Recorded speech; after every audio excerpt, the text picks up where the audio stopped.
Welcome back. Si Teacher Mean pa rin ito, and in this video, I'm going to discuss Week 2's lesson which is about proportion and its types. Kunin at buksan ang inyong module sa page 7 to 10 upang higit ninyong masundan at maunawaan ang mga ipinaliliwanag ko. Umpisahan na natin. In this lesson, our objective is, after going through this lesson, you are expected to illustrate and understand the concept of ratio and proportion. Okay, ano nga ba ang kahulugan o ibig sabihin ng salitang proportion?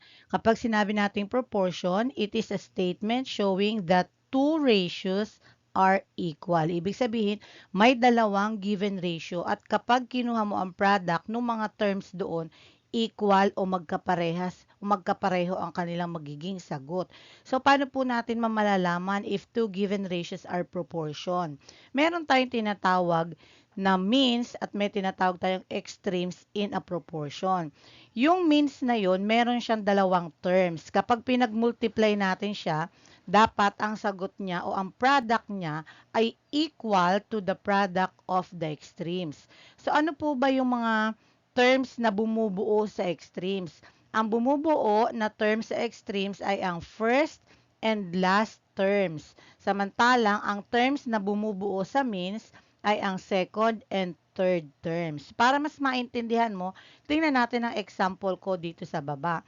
So, kung nakasulat siya in fraction form, kagaya nito children, kung nakasulat siya in fraction form, yung A o yung unang numerator, siya ang first term. Yung B ang second, yung C ang third, at ito ang fourth. 'Di ba? First, second, third, fourth. So, alin dyan ang tinatawag nating extreme? Yung A at D kasi siya ang first at fourth. Sabi natin first and last, una at huli. Alin naman tinatawag nating means? Ang means naman ay ang B at C dahil ang B ang second at ang third naman ay C. So, kung napapansin nyo, napakadali lang siyang pagpartnerin. Iko-cross multiplication lang natin. Kapag nakasulat naman siya in colon form, ito naman yung in colon form. Kapag nakasulat naman siya in colon form, napakadali lang para ma-identify mo kung alin dyan ang extreme at alin ang means. Kapag sinabi nating extreme, kaya nga extreme, nasa tigkabilang dulo. Ang tawag dyan ay extremes. Yun namang dalawang terms na nasa gitna, ang tawag natin dyan ay means. Ulitin ko ha, yung nasa tigkabilang dulo, siya ang bumubuo sa extremes. Yun namang B at C na parehong nasa gitna, siya ang bumubuo sa means. So, itong A at D, imumultiply natin. Dapat, kung ano ang sagot ng A at D, yun din ang makukuha ang sagot sa B at C. So, kapag magkapareho ng nakuha ang sagot, ibig sabihin, yan ay proportion. I-apply natin yan sa example number 1 and let us tell whether the ratios form a proportion. So, tingnan natin kung yung 3, 4 at 6, 8 ba children ay proportion. Paano yon? First step, pagpartnerin natin yung mga terms. Sabi natin, ang una or first term, ang kapartner niya lagi ay yung fourth term. Diba? Ito ay first, second, third, fourth. So, yung first term at saka fourth term, ang bumubuo sa tinatawag nating extremes. Ang second term at ang third term, ang bumubuo naman sa tinatawag nating means. So, ang pagkatapos mo mapag-partner ang extremes at ang means, ang kasunod, imumultiply or itatimes mo na yung magka-partner. So, ang magka-partner na una ay extremes, yung 3 at 8. So, 3 times 8 is equal to 24. Kasunod naman ay yung means. 4 times 6 is equal to 24. Kung mapapansin mo, pareho ng naging product o ng naging sagot. So, dahil magkapareho ng naging sagot, ibig sabihin, ito ay proportion. Okay, ganyan ang paraan ng pagsosolve kapag siya ay naka-fractional form. Paano naman kapag naka-colon form, kagaya nitong nasa kanang bahagi? So, pag-partnerin natin, itong 3 at saka 8 ang tinatawag nating extremes. So, 3 times 6 is equal to, 3 times 8 I mean is equal to 24. 4 times 6 is equal to 24. So, kung mapapansin mo, kung dito sa fractional form, pareho nang nakuha ang sagot na 24. Dito naman sa column form, ganun pa rin. 24 din, pareho ang naging product. So, ibig sabihin lang, tama na ang 3/4 at 6/8 ay proportion or equal. Let's have another example, children. Example number 2. What if I have, let's say, 3, 10, and 10, 50. Okay. So, alamin natin kung ito bang dalawang fraction na ito ay proportion. So, pag-partnerin ko ang 3 at 50 at saka ang 10 at 10. So, 3 times 50 is equal to 150. 10 times 10 is equal to 100. Kung mapapansin mo, yung isang product ay 100, yung isang product naman ay 150. Hindi sila magkapareho. So, ibig sabihin, hindi sila proportion. Kahit isulat natin yan in column form, hindi pa rin yan proportion ang lalabas na sagot. So, 10 is to 50. I-multiply natin. 3 times 50 is equal to 150. Hindi naman nababago kasi ang product. 10 times 10 is equal to 100. So, makikita mo yung isa ay 150, isa ay 100, which means magkaiba naging product, ibig sabihin not proportion. Let's have another example, last example. So, example number 3, what if I have 2/5 and 4 is to 10. So, alamin natin kung proportion itong ratios na ito or fractions na ito. So, 2 times 10 is equal to 20. 5 times 4 is equal to 20. Parehong 20 ang nakuhang product, ibig sabihin siya ay proportion. Kapag sinolve mo naman siya in column form, magiging 2 is to 5 equals 4 is to 10. Ipinapakita ko lang, children, ha, na pwede mong alamin kung ang dalawang ratio o dalawang fraction ay proportion using fractional form, pwede rin namang using column form. So, 2 times 10 is equal to 20. 5 times 4 is equal to 20. Simple lang, kapag magkapareho ng nakuhang sagot, siya ay proportion. Kapag magkaiba ng nakuhang sagot, siya ay hindi proportion. I-apply natin yan sa example number 2, where we are instructed to find the value of x. Ang ibig sabihin ng find the value of x, may isang term na nawawala. Tayo ang magsosolve o mag-iisip ano bang number ang nare-represent nung x. So, para isolve natin yan, children, gawin uli natin yung ginawa natin kanina. So, pag-partnerin natin yung mga terms which make up the extremes. So, ito yung bumubuo sa extremes, yung 2 at x. Ang bumubuo naman sa means ay ang 4 at 3. So, imumultiply natin yan. So, 2 times x. Baka magtaka kayo, bakit po merong tuldok, ma'am? Yung point o yung tuldok sa mathematics, ang point o ang tuldok ay multiplication. Equals 4 times 3. So, 2 times x is equal to 2x equals 4 times 3 is equal to 12. Ako, ang ginagawa ko lang, children, ganito lang kasimple. Ititira ko yung letter na hinahanapan natin ng value at yung 2 na dating katabi ng letter x, ililipat ko sa ilalim ng 2. Na ang ibig sabihin, yung 12, i-divide ko sa 2. Ulitin ko ha, yung 2 ay yung galing dun sa 2x o yung dating katabi ng x. So, para makita ko kung ano ba yung value ng x. So, 12 divided by 2 is equal to 6. Ibig sabihin, ang value, ang halaga pala ng x ay 6. Ganon din naman kapag isinolve mo yan using fractional form. Hindi naman mababago ang sagot dyan. O, i-times natin. 2 times x is equal to 2x. 4 times 3 is equal to 12.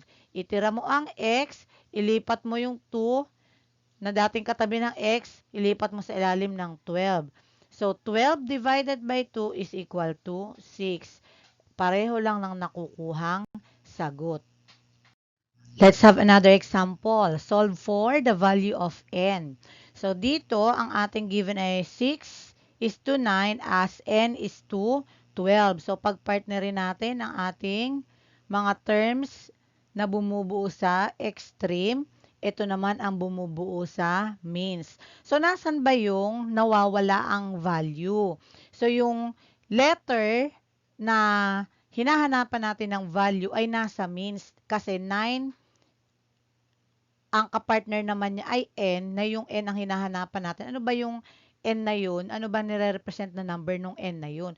So, yung means, nasa kanya yung nawawalang value, kaya siya ang una nating isusulat. So, 9 times n. O kung nalilito ka dun sa point, gawin natin siyang x or times. Pwede din naman yun kung saan ka mas komportable. So, gawin natin 9 times n equals extreme, siya ang kompleto ang terms, kaya siya ang nasa kanang bahagi. 6 times 12. Ulitin ko, children, ha, ang una mong isusulat ay yung may kapartner na letter kasi siya ang hinahanapan natin ng value, kagaya nung n. So, 9 times n is equal to 9n equals 6 times 12. 6 times 2 is equal to 12. Carry 1. 6 times 1 is 6 plus 1, 72. Itira mo yung n kasi siya ang hinahanapan natin ng value.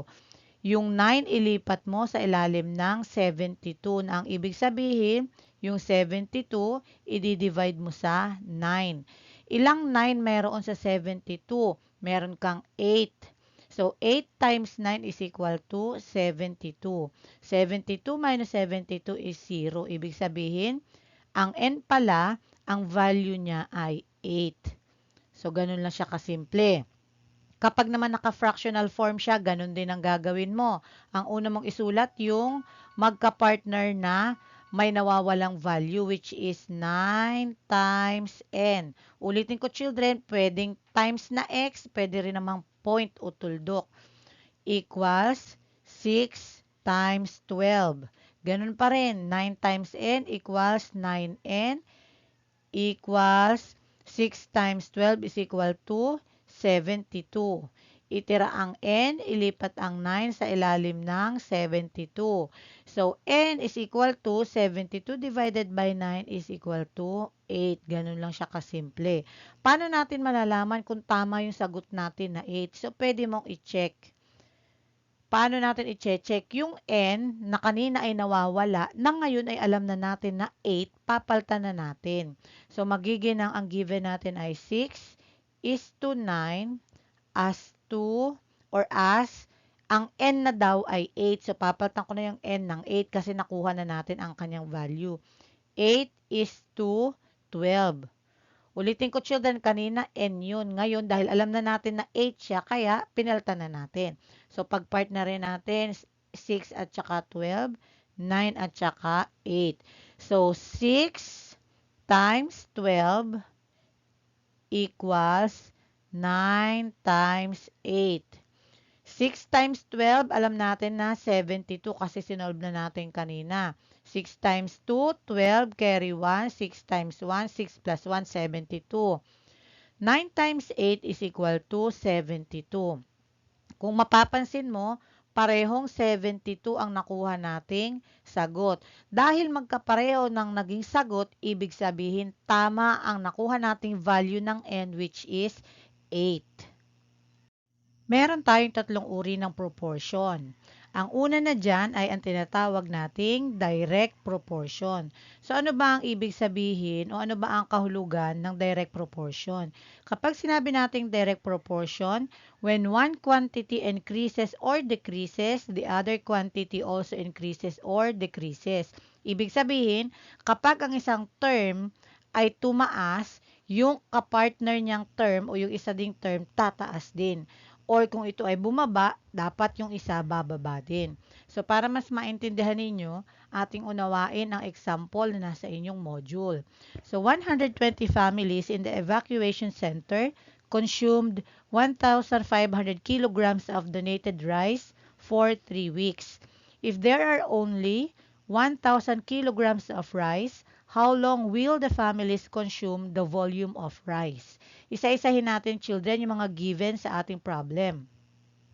So, sa first statement or sentence natin, ang given natin ay 1,500 kilograms of rice at 3 weeks. So, i-plot natin or isulat natin dito sa ginawa kong mga guhit. So, ang una mong isusulat, syempre yung unang given which is 1,500.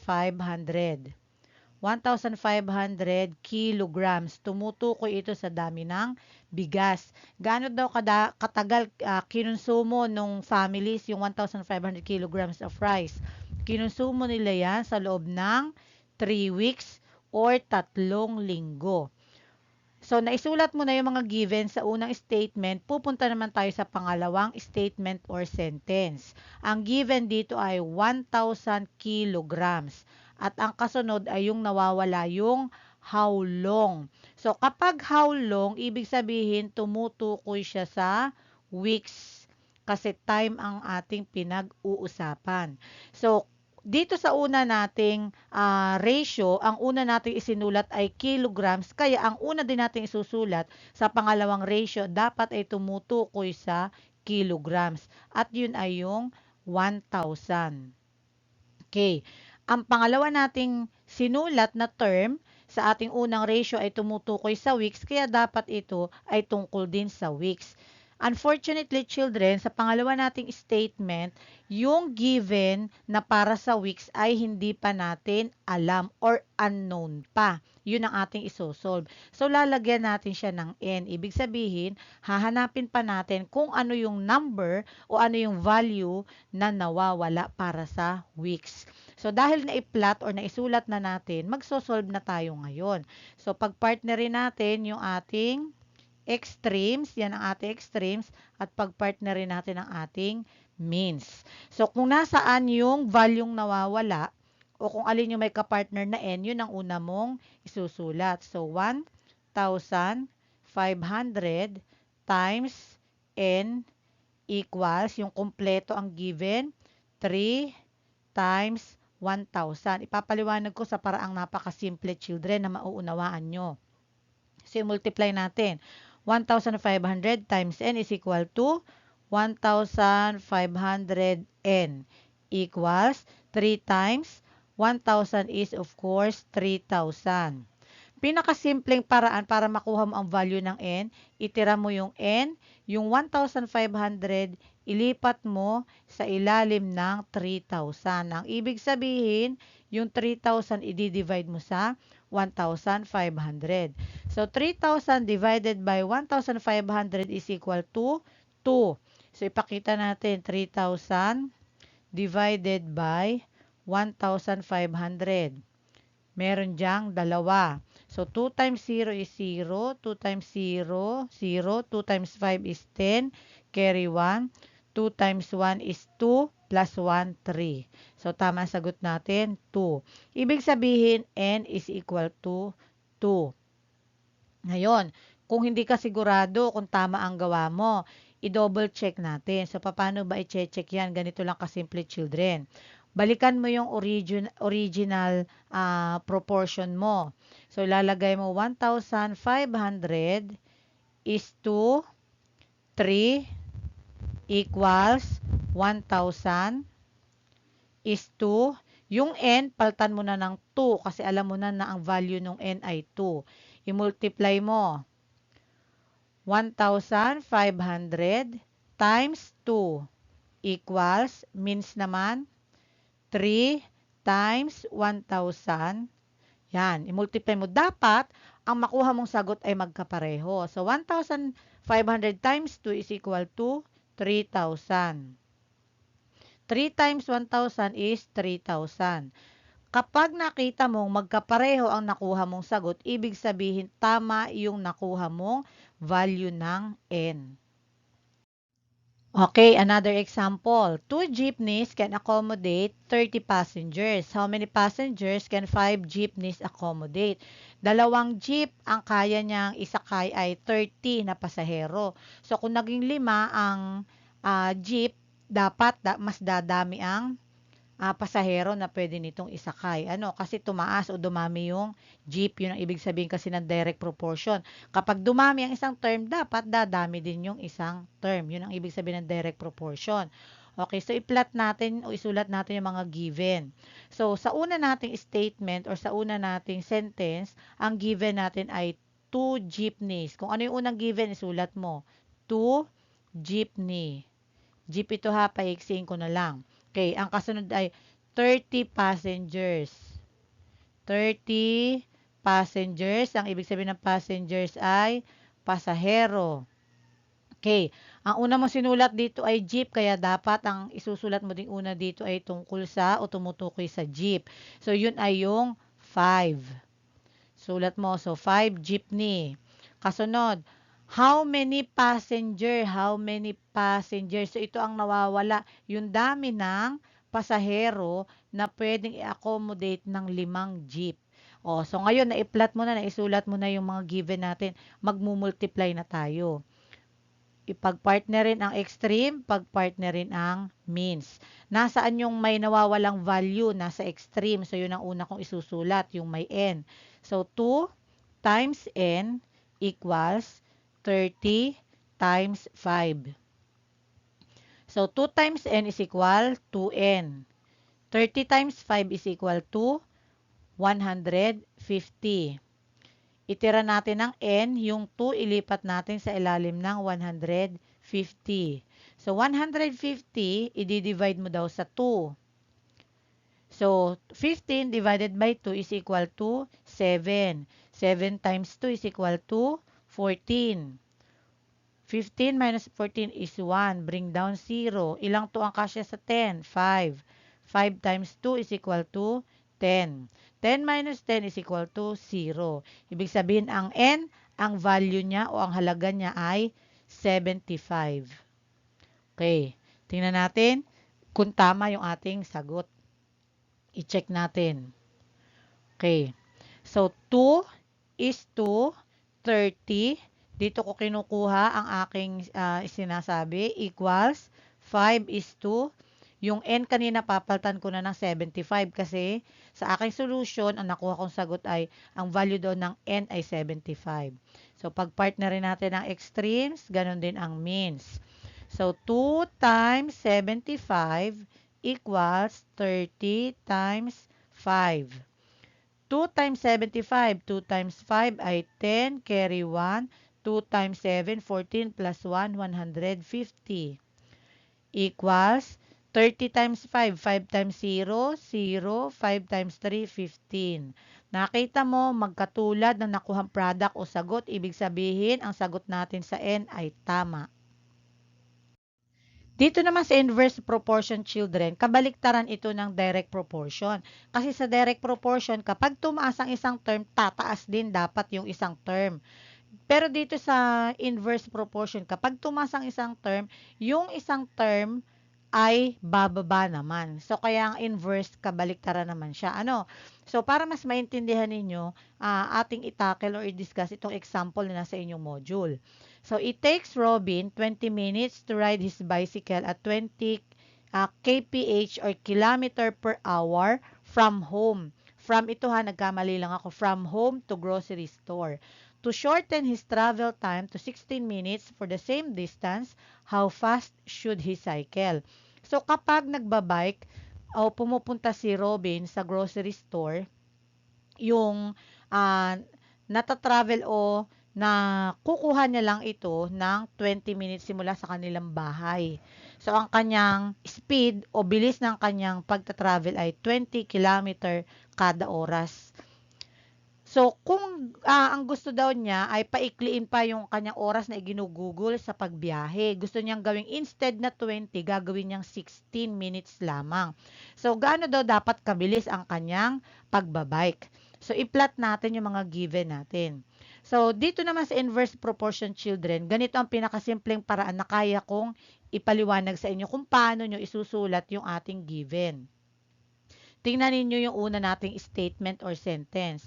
It takes Robin 20 minutes. 20 minutes ang una nating given. Ang pangalawa ay 20 kilometer per hour. Yan ang pangalawang given natin. So, tingnan nyo mabuti ha kung paano ko isusulat. Yung 20 minutes, siya ang unang given. Siya rin ang una ko isusulat. 20 minutes.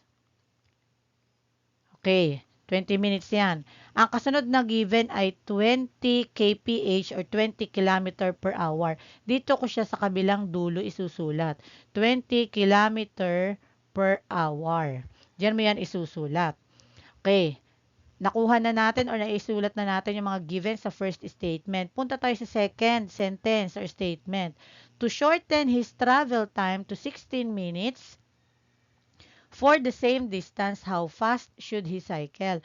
Ang unang given natin dito ay 16 minutes. So, tama. Dito ko siya isusulat sa katabi ng 20. Kasi, kung mapapansin ninyo, pareho silang tumutukoy sa minutes. At ang nawawala ay how fast tumutukoy siya sa speed. So, tama na dito ko siya ilalagay. Dito ko ilalagay yung nawawala or yung number na unknown. Kasi ito ay tumutukoy din sa speed. Okay, so ngayon, dahil naisulat ko na ang mga given natin, pagpapartnerin na natin ang means, ganun din ang extremes. So kung alin yung may kapartner na n, yun ang una mong isolve. So 16 times n equals 20 times 20. Hindi ko na nilalagay yung units para hindi na kayo malito. Kasi mas maganda siya ipaliwanag sana sa face-to-face. Kaso baka mas malito pa kayo. Ano? So, i-times natin. 16 times n is equal to 16n equals 20 times 20 is equal to 400. Ititira mo yung n kasi yun ang hinahanap mong value. Yung 16, ilalagay mo sa ilalim ng 400. Na ang ibig sabihin, yung 400, i-divide natin sa 16. Okay, so ilang 16 mayroon sa 400? Mayroon diyang, dito muna tayo sa 40. So, meron dyan 2. 2 times 16 is equal to 32. 40 minus 32 is 8. Bring down 0. So, magiging 80. Meron niyang 5. 5 times 16, 5 times 6, 30. Carry 3. 5 times 1 is 5 plus 3, 80. 80 minus 80 is 0. So, dahil 0 ka na, stop ka na. Ibig sabihin, ang value pala ng n ay 25. Kagaya sa direct proportion, pwede rin nating i-check kung tama ba yung nakuha nating sagot. So, babalikan mo yung original nating given na 20 is to 16 equals, yung n daw ay 25 according sa ating nakuha sagot. 25 is to 20. So, kung mapapansin mo children ha, tandaan mong mabuti, minutes, minutes, kph, kph yan. Okay, so i-times natin ang means, extremes I mean, i-times natin ang means. So, 20 times 20 equals 16 times 25. Okay, so 20 times 20, ilagay mo yung dalawang 0. 2 times 2, 4. So, meron kang 400. 16 times 25 naman, i-solve natin para hindi kayo malito. Times 25. 5 times 6 is 30. Carry 3. 5 times 1 is 5 plus 3 is 8. 2 times 6 is 12. Carry 1. 2 times 1 is 2 plus 1 is 3. Add natin 0, 10, carry 1, 4. So, 400 din. Dahil ang nakuha nating sagot ay magkapareho, ibig sabihin ang 25 ay tama. Isa pang halimbawa, a man can travel 160 kilometers in 4 hours in his motorcycle. How far can he travel in 10 hours? So, this is another example of inverse proportion.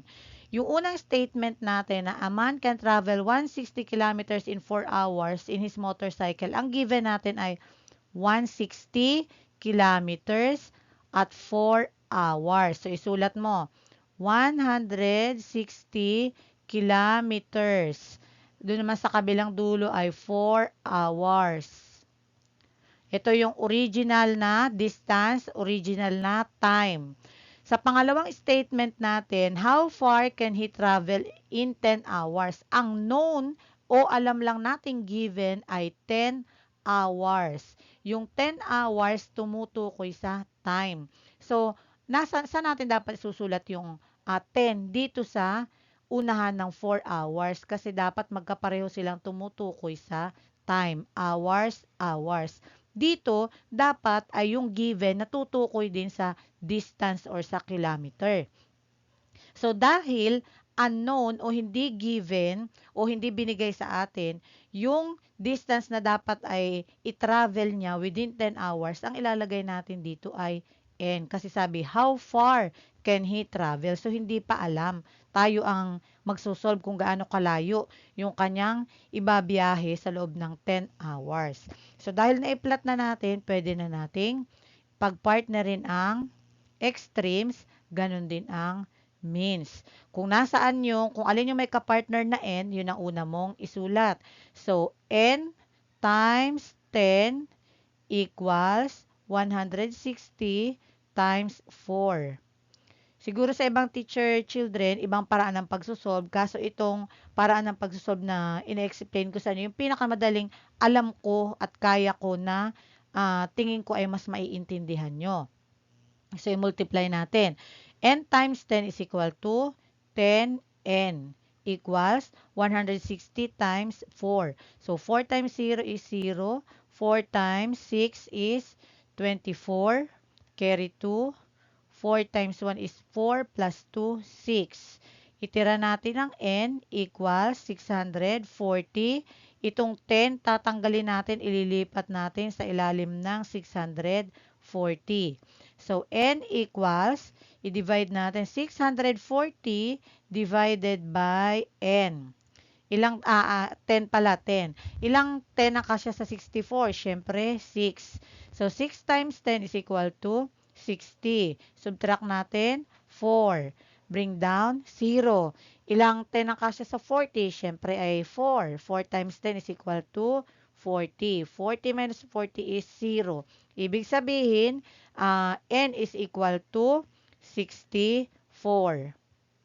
Okay, tingnan natin, isolve natin. I-check natin kung tama yung nakuha nating value ng n. So, balikan natin yung original proportion natin kanina na 160 is to yung n, paltan na natin, ang nakuha nating sagot na 64. Okay, so 64 yan ha. Equals 10 is to 4. Extremes, yan ang extremes, ito naman ang means. I-multiply natin. 160 times 4 equals 64 times 10. So, dapat, para maging tama yung 64, dapat pareho ito ng maging sagot. So, 4 times 0 is 0. 4 times 6 is 24. Carry 2. 4 times 1 is 4 plus 2, 6. So, meron pa tayong 640. Times natin ito. So, 640,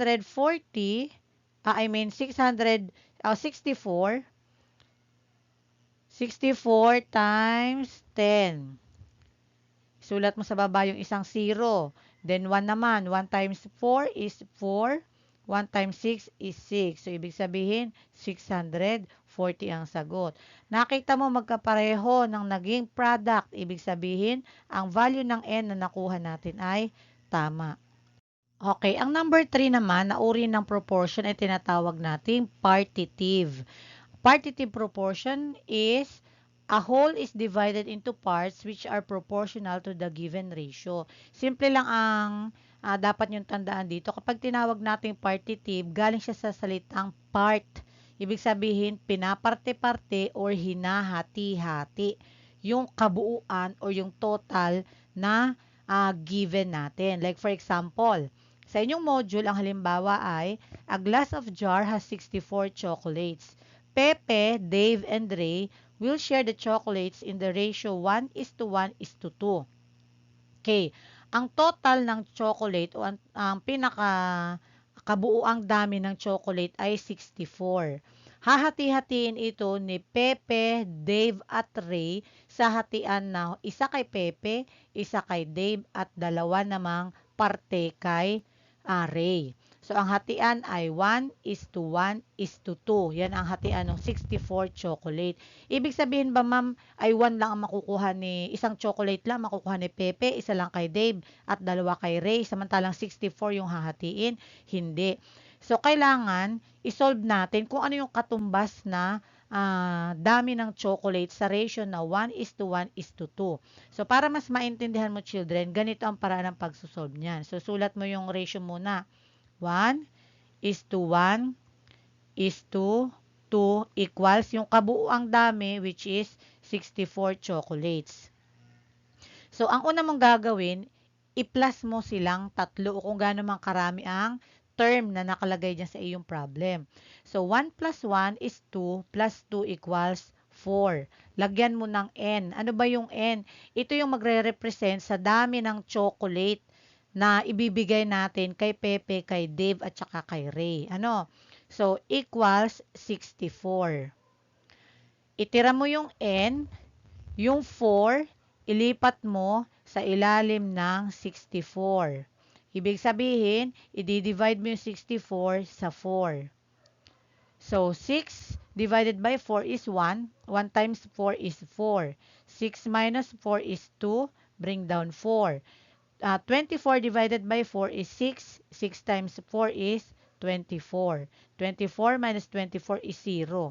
Ibig sabihin, n is equal to 16. Tapos na ba yan? Hindi pa. Babalikan natin yung 1:1:2 equals 64. So, babalikan natin yan. Ito ang kasunod nating step. Ito yung una natin. Inalam lang natin yung value ng n.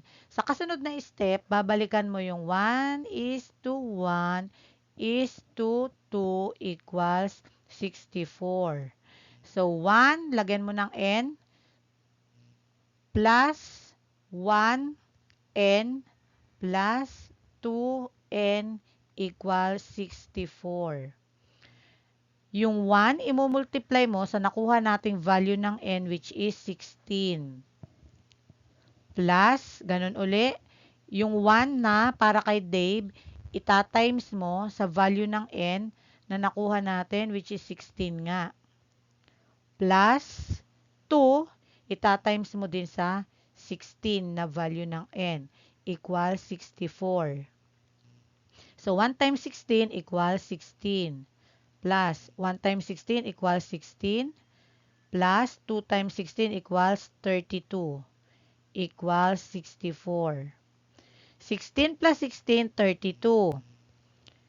I-plus natin dito para makita nyo. Plus 16 plus 32. 6 plus 6, 12 plus 2, 14, carry 1. 1, 2, 3, 4, 5, 6. So, 64. Kung mapapansin mo, children, ang nakuha nating sagot ay 64. Parehong 64. Tapos na ba tayo dyan? Hindi pa. Kasi ang tanong dito, how many chocolates will each one of them get? Tig-iilan daw sila ng chocolates na makukuha. So, ilalagay mo na, i-specify mo na. Ilan ang makukuha ni Pepe? Ilan ang nakuha ni Pepe? Ito yung para kay Pepe, yung unang term, yung 1. So, ang makukuha ni Pepe na chocolates ay, ayun, 16. 16 chocolates. Paano naman kay Dave? Ang kay Dave ay yung para sa pangalawang term. Ito yon. So, ang makukuha rin ni Dave ay 16 chocolates. Samantalang kay Ray, ang makukuha ni Ray ay, ito ang para kay Ray, itong 2, which is equal to 32 chocolates. So, ang final answer mo ay ito.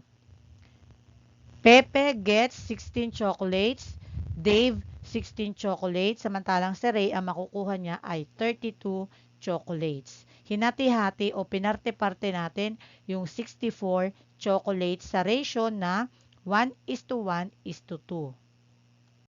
Another example ng partitive proportion. Joy and Ella were given 2,500 pesos by their uncle in the ratio of 2:3 respectively. How much did each of them get? So yung 2,500 na binigay ng kanilang tiyuhin ay hindi hahatiin ng pantay sa kanilang dalawa, kundi hahatiin ito sa ratio na 2:3. So paano natin malalaman yan? Alamin muna natin o atin muna i-identify ang total amount na binigay ni Uncle ay 2,500. Yan yung hahatiin. Ang magiging hatian naman ni Joy at ni Ella ay 2:3. Ito ang ratio na paghahatian nila. Ano? So, isulat natin. 2:3. Tuldok dapat ito, children, ha? 2:3 equals yung total amount, which is 2,500. So, first step natin, ito yung una nating step, ha, i-add mo yung ratio natin. So, yung terms, So, 2 plus 3 equals 5. Lagyan mo ng n. Yung n, nagre-represent sa value ng na ibibigay natin kay Ella at saka kay Joy. Sa isang value na ibibigay natin kay Joy at saka kay Ella equals 2,500. Itira mo yung n dyan para makuha mo yung kanyang value at yung 5 ilipat natin sa ilalim ng 2,500. Na ang ibig sabihin, yung 2,500 ay i-divide natin sa 5. So, 25 divided by 5, napakadali. 5. 5 times 5, 25. Bring down 0. Yung ibang bata, children, sa pagtuturo ko ng math, na-observe ko kapag 0 na, akala nila stop na. Pero hindi, dahil ito ay ibinaba mo o binaring down mo, kailangan i-divide mo siya sa 5. So, 0 divided by 5 is 0. 0 times 5, 0. Okay, hindi ka pa tapos kasi may isa ka pang ibababa doon na kailangan mo pa rin i-divide sa 5 kahit 0 siya. So, 0 divided by 5 is 0 times 5 is 0. Saka ka pa lang titigil kasi wala ka nang ibababa. Ibig sabihin, ang value ng isa ay 500.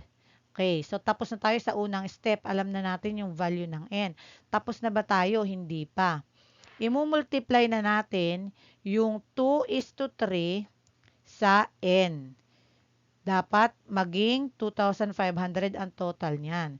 So, 2n plus 3n, n yun ha, baguhin ko.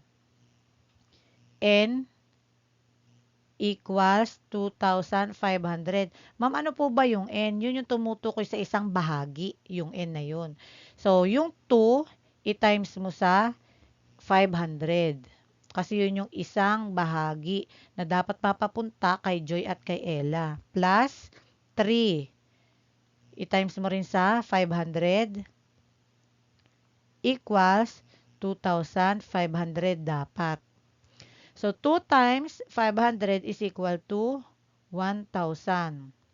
Plus 3 times 500 is equal to 1,500. Equals 2,500. I-add natin. So, dapat ito ay 2,500. 1,000 plus 1,500 is equal to 2,500. Kapag nakita mong magkapareho, kanang nakuhang sagot, ibig sabihin, ang value ng n ay tama. Pero hindi pa tayo tapos. Kasi ilalagay pa natin o isusulat pa natin magkano ang dapat mapapunta kay Joy at magkano dapat kay Ella. So, ilalagay mo, Joy, magkano nga dapat mapapunta kay Joy? Ang term na para kay Joy ay yung 2. So, ang dapat mapapunta kay Joy ay 1,000 pesos. At ang dapat mapapunta kay Ella ay nagkakahalaga ng 1,500 pesos. Dahil ang pinag-uusapan natin ay pera, huwag kalimutan ang peso sign. So, ito ang iyong magiging final answer. Punta na tayo sa mga learning task, children. Dito sa week 2, ang learning task lang na nakalagay sa inyong module ay hanggang learning task 3. Napakadali lang pati ng mga sasagutan nyo dito. So, sa learning task 1, solve and determine whether each is a proportion or not. Write yes or no on your notebook. So, ang isasagot mo lang daw ay yes o kaya ay no. Pero syempre, kailangan mong isolve para malaman mo kung isasagot mo ay yes or no. So, kailan ka magsasagot ng yes? Gawin natin yung example na letter A dito sa aking slide. So, meron akong 1/2 and 2/4. I-cross multiplication mo. 1 times 4 is 4. 2 times 2 is 4. Kapag magkapareho ka ng nakuhang sagot, ang isusulat mo ay yes. Ano, ganyan lang kasimple. Letter B, 7, 8, and 4/5. Cross multiplication. Extreme, 7 times 5 is 35. 8 times 4 is 32. Magkaiba, bakit 35 yun? 32. Sulat natin ang tama. So, 32. Dahil magkaiba ng nakuhang sagot, dito sa pangalawang halimbawa, ito ay 32, yung isa ay 35. So, ang sagot mo dyan ay no. Ganyan ang gagawin mo sa learning task 1. Samantalang, dito naman sa learning task 2, isosolve mo naman o hahanapin mo naman ang value ng n. So, halimbawa, 15 is to 27 equals 5 or as 5 is to n. So, isulat mo. Pwede mo isulat as fraction form or pwede mo rin isulat as column form. So, dahil naka-fraction form yan, isulat mo ng ganito. 15 is to 27 as 5 is to n. Cross multiplication. So, 15 times n equals 27 times 5. 15 times n is 15n equals 27 times 5. 5 times 7 is 35. Carry 3. 5 times 2 is 10 plus 3, 13. So, 135. Itira natin ng n. Ilipat mo yung 15 sa ilalim ng 135. Ibig sabihin, i-divide natin. So, i-divide natin. 135 divided by 15. So, ilang 15 meron dyan? I-plus natin para sigurado kayo. 15 plus 15, 30. Plus 15, 45. Plus 15, 10, carry 1, 60. Plus 15 ay 75. Ang hinahanap lang natin ay 135. Plus 15, 10, carry 1, 90. Ano natin dito? Ilipat natin dito. 90 plus 15 is equal to 5, 10, 105. Plus 15 is equal to 10, carry 1, 2, 1, 120. Plus 15 is equal to 5, 3, 1. So, yun lang hinahanap natin, 135. Bilangin mo na kailang 15 ka.